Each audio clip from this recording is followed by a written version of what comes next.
So friends, ఇలా మనం పొద్దుగాల లేచి డైరెక్ట్ బాగా బీచ్కి వెళ్ళిపోతాం అనుకో రాదు.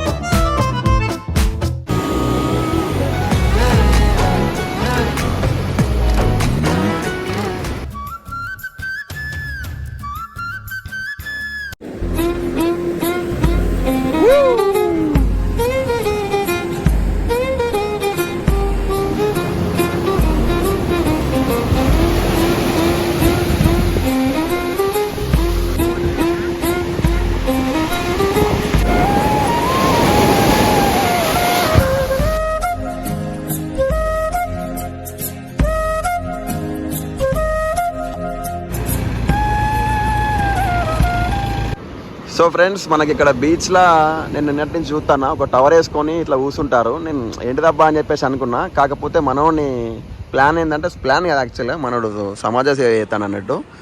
ఎట్లా అంటే ఇంట్లో ఎవరైనా తప్పిపోతే ఇట్లా మనోడికి వచ్చి చెప్తే మనోడు మ్యాక్సిమం 100% తీసే ప్రయత్నం చేస్తాడట. మరి పైసలు ఎంత అని అంటే, పైసలు ఏం లేదు భయ్యా, మీకు కుష్తో ఇస్తే ఇవ్వచ్చు అని చెప్పి చెప్తాడు. బాయ్, ఆప్కా నామ్ క్యా హో బాయ్? ఆప్కా నామ్? ఓ నైస్ నేమ్, ఎక్ బార్ హాయ్ బోలానా? Okay okay, thank you. అన్నోళ్ళు అయితే ఇప్పుడే షూట్ కంప్లీట్ చేసుకుని వచ్చేసారు. అన్న ఎట్లా అనిపిస్తుంది మార్నింగ్ వైబ్? యాక్చువల్లీ నేనేమో అనుకున్నాను, ఇక మరి మనమైతే ఏదో అనుకొని వచ్చినాం, కానీ ఇక్కడ అన్నంత ఏం లేదు, అంతా నాన్ వెజ్జే. సారీ, అంత వెజ్జే, నాన్ వెజ్ ఏం లేదు. చాలా మంది చాలా చెప్పారు. వచ్చి యాక్చువల్గా బాగా బీచ్కి లాస్ట్ వచ్చినాం అన్నట్టు, అంటే అన్ని కవర్ చేసినాం ఫోటో అదంతా. బాగా బీచ్ నాకు ఫస్ట్ నుంచి ఎగ్జైట్మెంట్ ఉండే, అసలు ఈ అమ్మ ఘోరంగా ఉంటుంది కావచ్చు అని. వీడికి వస్తే అంతా సప్పటి పువ్వే. మరి మేము వచ్చిన టైం కరెక్ట్ కదా, లేకుంటే ఏందో అర్థమవుతలేదు. సరే, ఇప్పుడే వచ్చినాక చూద్దాం.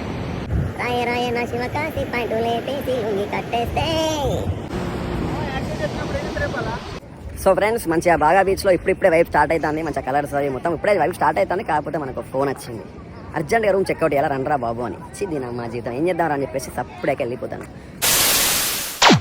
సో ఫ్రెండ్స్, మనమైతే ప్రజెంట్ కారంగట్ బీచ్లో ఉన్నాము. నైట్ వైబ్ మాత్రం వేరే లెవెల్ ఉన్నది, అసలు వేరే అంటే వేరే. కానీ కొంచెం మనకు సౌండ్ డిస్టర్బెన్స్ బాగున్నది. మనకు మైక్ లేదు, ఏం లేదు. నేను మ్యూజికే చూపెడతా షార్ట్లు మొత్తం, ఖాళీ చూసి ఎంజాయ్ అయ్యారు.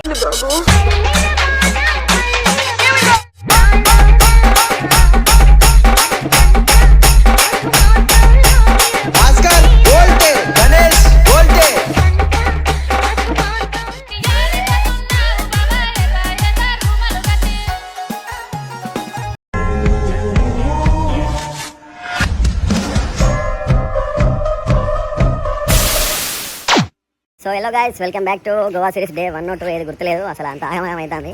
ఇక మొత్తానికి అయితే అక్కడ రూమ్ ఖాళీ చేసి ఇక్కడికి వచ్చేసిన మెయిన్ సిటీకి.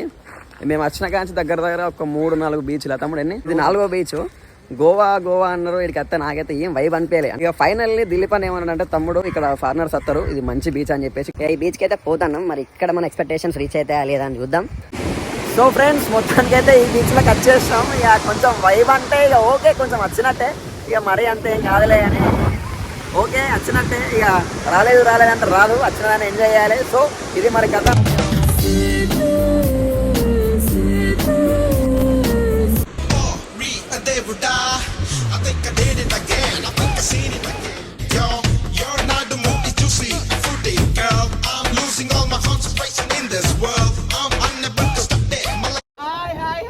Where are you from? Oh, Telugu heroes. తగ్గేదేలే.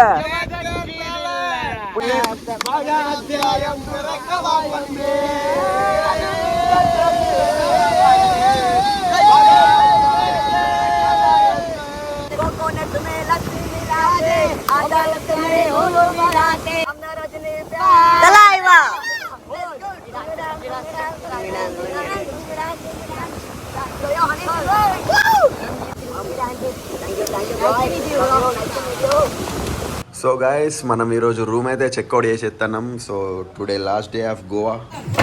ఇక మన బీచ్కి అయితే బాగా చెప్పి మనం వెళ్ళిపోవడమే.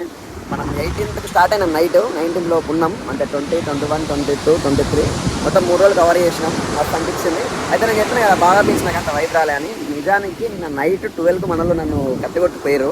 నిన్న దారుణంగా అంటే దారుణంగా ఉందన్నట్ట వైబ్ అసలు నేను దూరంగా మిస్ అయినా. ఎనివే ఎప్పటికైనా కూడా అన్ని బీచ్ కవర్ చేసినా కూడా ఏదేమైనా గోవా ట్రిప్ నాకైతే మస్తు అనిపించింది. ఇక మీరు ఎప్పుడైనా గోవాకి వచ్చిర్రా అత్తకి ఇట్లా కామెంట్ చేయండి. రాకుండా మాత్రం 100% పక్కా రారి. ఇక్కడ ఫ్రాడ్లు అవన్నీ చాలా అంటారు కదా, ఏం కాదు అన్నీ నడుతాయి బై. ఇక ఫ్రాడ్లు ఉంటాయి ఎక్కడ ఉంటాయి కానీ కొంచెం చూసుకోవాలి అన్నీ ఒకటేసారి అటెంప్ట్ కాకుండా అన్నీ చూసుకొని ఏంది కథ ఏంది పంచత అని చెప్పేసి నీట్గా ప్లాన్ చేసుకుంటే అన్ని మంచిగానే అవుతాయి. ఫ్రాడ్లో ఎక్కడైనా ఉంటాయి ఇక్కడ కాదు. సో మరి ఇదే దోస్తులు నేనైతే మస్తు అంటే మస్తు ఎంజాయ్ చేసిన. మీరైతే మంచిగా తొందరలో ప్లాన్ చేసుకోరి గోవా, అసలుకే మిస్ కావద్దు. అన్నా స్టార్ట్ అయిందన్నా. స్టార్ట్ అయిందా? సో నమస్తే దోస్తులు, ఏం సంగతి ఏంది కథ? మొత్తానికైతే మన గోవా ట్రిప్ మంచిగా నీట్గా అయిపోయింది, ఇంటికి వచ్చేసినాం. ఇక అక్కడి నుంచి మాత్రం మన యూత్ పిల్లలకు ఏం పట్టుకురాలేదు, కానీ మన పిల్లలకి మాత్రం నేను చాక్లెట్స్ పట్టుకొచ్చిన.